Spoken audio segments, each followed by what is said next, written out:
This week's collaboration with Island Bathrooms has a customer whose priority for us was to get the shower tray as flat to the floor as possible and to solve their ventilation issue. Island Bathrooms supplied and delivered all the hardware that you're going to see throughout this video. The room we're working with is a typical 1990s room and materials which look pretty dated.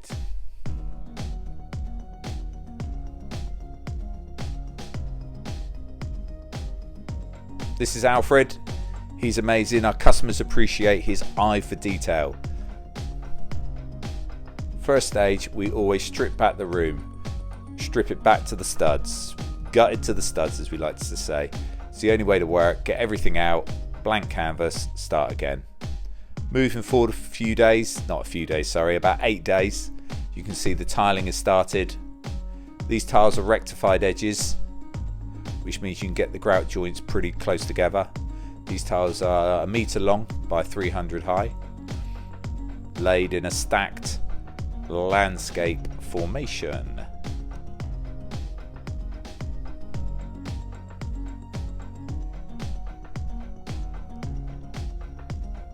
All the electrics have been done, the plastering, the painting.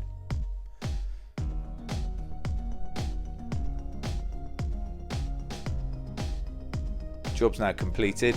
Hopefully you'll like the finished product. Wall-to-wall furniture like before. This one's got a bit of colour to it though. Plain flat doors. Floor standing back to wall toilet. Shower tray we did manage to get on the floor, which is greatly appreciated by the customer. Took a lot of work under the floor, but we managed it. Nice recess with a separate switch outside as a feature. The shower valve has a two-way diverter, one for the handset, one for the fixed head.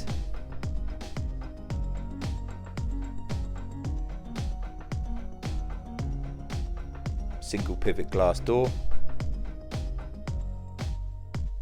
Really nice job.